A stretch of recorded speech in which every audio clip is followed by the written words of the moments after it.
I'm Mike Pastor, editorial director at Martech.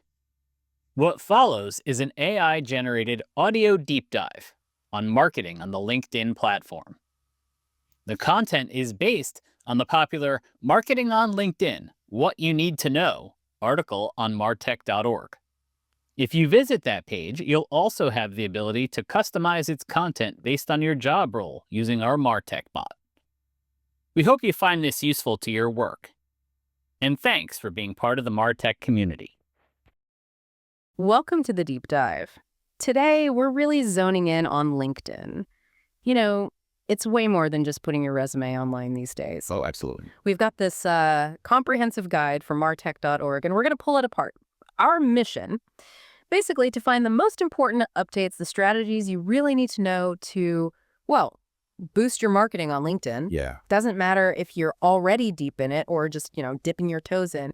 We'll highlight actionable tools, maybe some new things like qualified lead optimization. Sounds interesting. Stuff that could give you an edge. Definitely. And, for anyone wondering why LinkedIn gets so much attention, I mean, it's the powerhouse for professional networking, especially for B2B marketing. Right.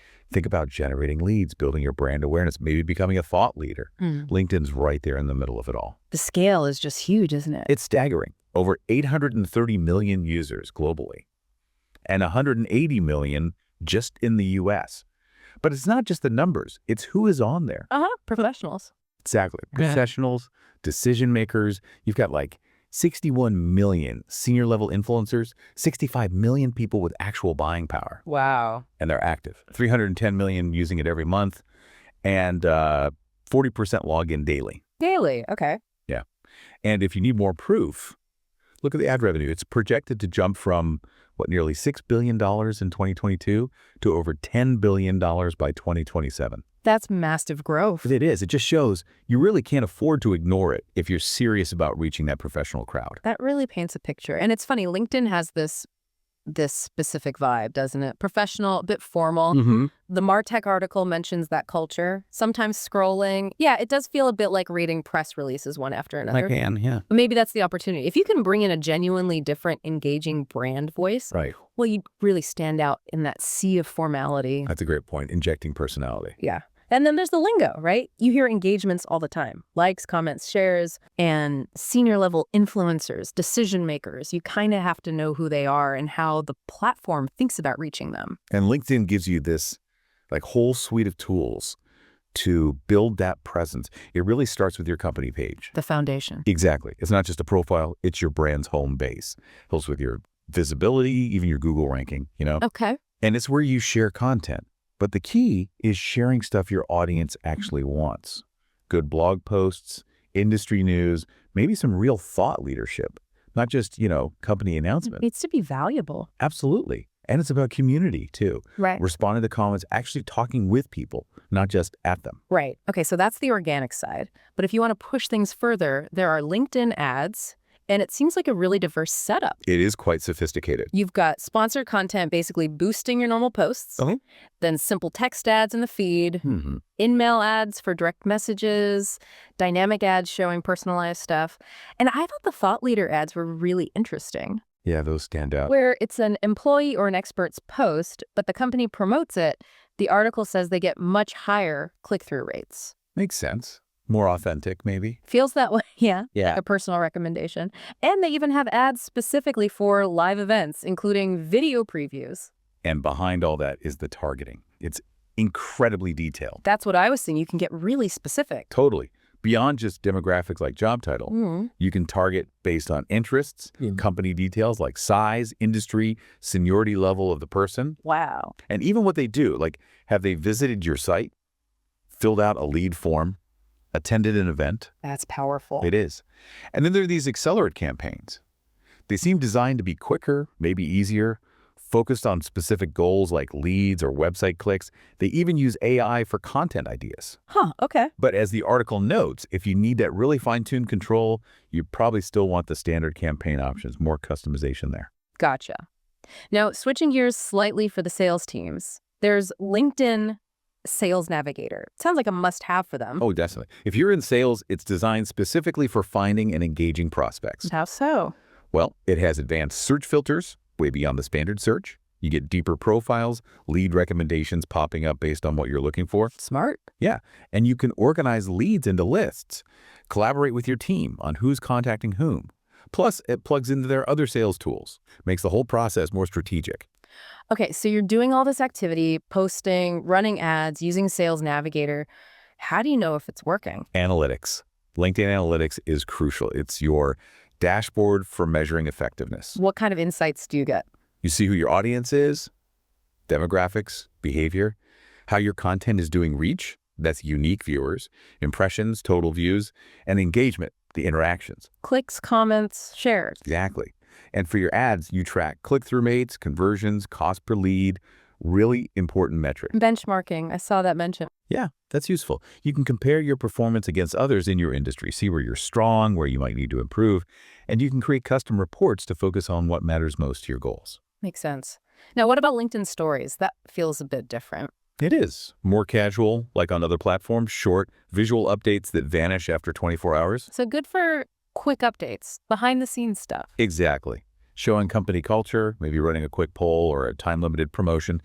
Because they show up prominently for your connections, they can be good for that immediate visibility and interaction, like DMs. Okay.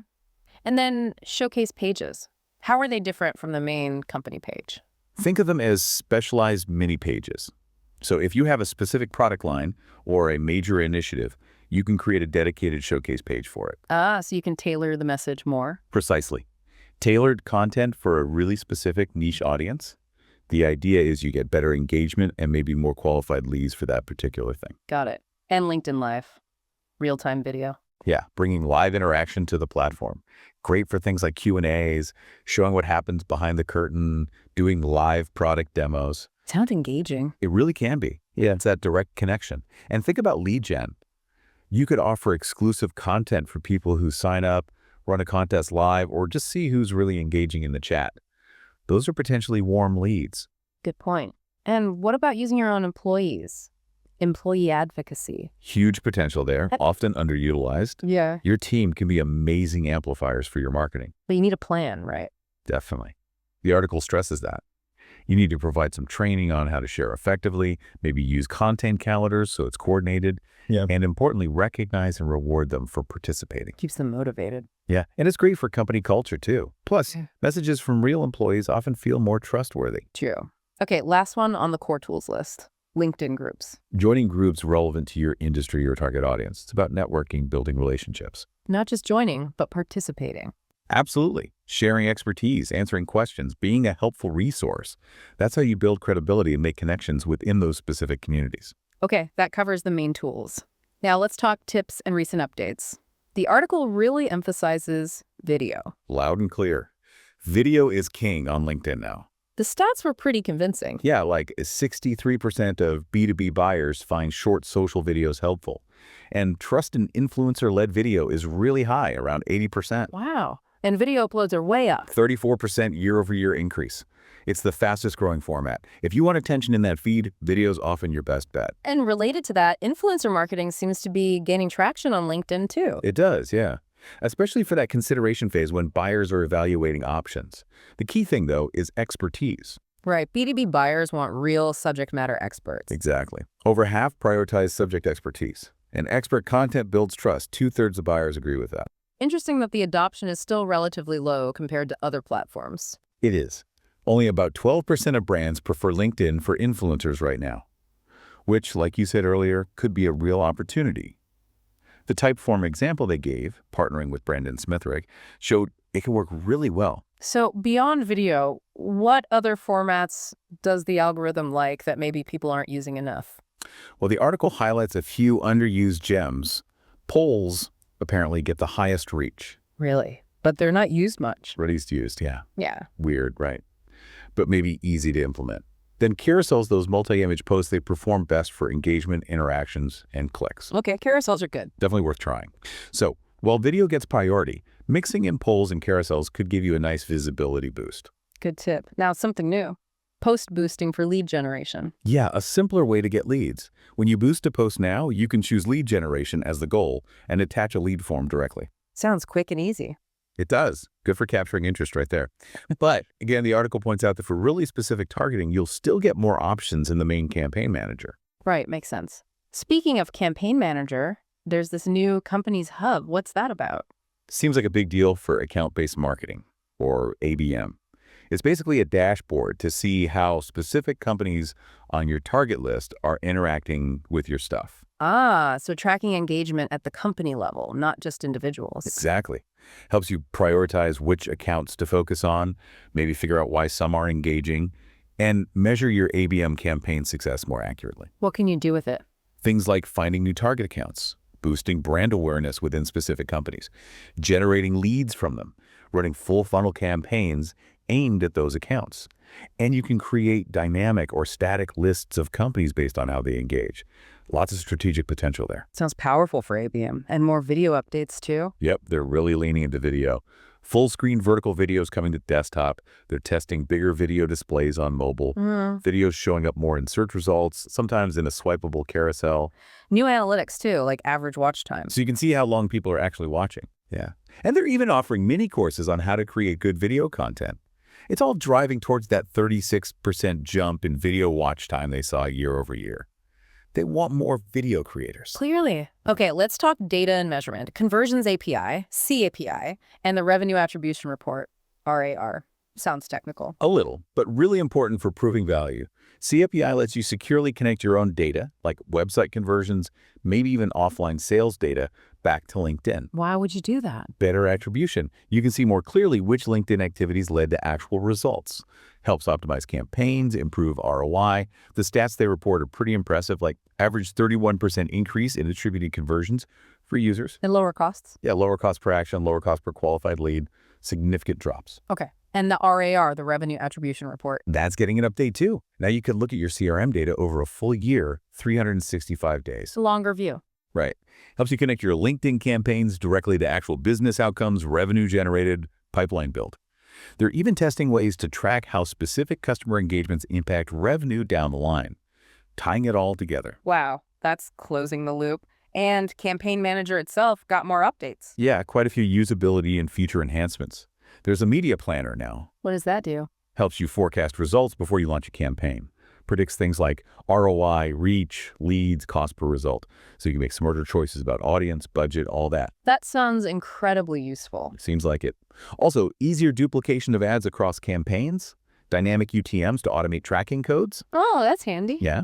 A marketing overview dashboard for small businesses, a new measurement insights dashboard for analyzing the whole funnel. Yeah. And even an AI tool that gives you summaries and optimization tips for your campaigns. An AI assistant, basically. Kind of, yeah. Summarizing performance and suggesting improvements. Okay, one more big new feature. Qualified leads optimization. What is this? This is really interesting. It's about telling LinkedIn what a good lead looks like for you so it can find more people like that. How does that work? You feed LinkedIn data about leads you've already qualified, maybe through LinkedIn lead forms or from your own CRM system. Then its algorithm learns the characteristics of those qualified leads and tries to deliver your ads to similar profiles. So aiming for quality over just quantity. Exactly. It's designed to help you target those high-intent accounts more effectively. Best suited, the article says, for larger advertisers who already have a solid lead qualification process. Does it need much data? They recommend feeding it at least 5 qualified leads every couple of weeks within a 30-day period to give the system enough to learn from. There's like a 2-week learning phase. And right now, it's for lead generation campaigns. Got it. Okay, almost there. What about hashtags? Still relevant. The article says they still have potential for visibility, but be strategic. Research good industry-specific ones. Don't just stuff them in. And interestingly, the MarTech editor suggests maybe their overall impact is lessening slightly. So use them wisely. And links in posts. Does putting a link hurt your reach? I feel like that was a thing people worried about. Apparently not anymore. The article reassures that including links doesn't seem to limit reach now. In fact, it might even increase impressions and interactions. Oh, that's good news. Yeah, and click-through rates have grown significantly, especially for bigger accounts. So LinkedIn looks like a really strong platform for driving traffic now. Okay, so wrapping all this up, what's the big picture?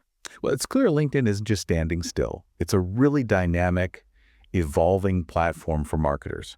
You've got this huge range of tools, strategies. Yeah. And these new updates show a real focus on things like video, deeper ABM insights, using company data, and really homing in on lead quality.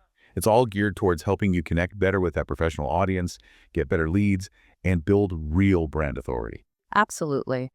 So for you listening, the real action item here is to think about which of these tools, these strategies, really fit your marketing goals. Maybe it's time to explore some of those newer features we talked about, the company's hub, qualified leads optimization. And definitely don't sleep on those underused formats like polls and carousels. Could be an easy win. Yeah, definitely experiment. Which kind of leaves us with a final thought to chew on. Go for it.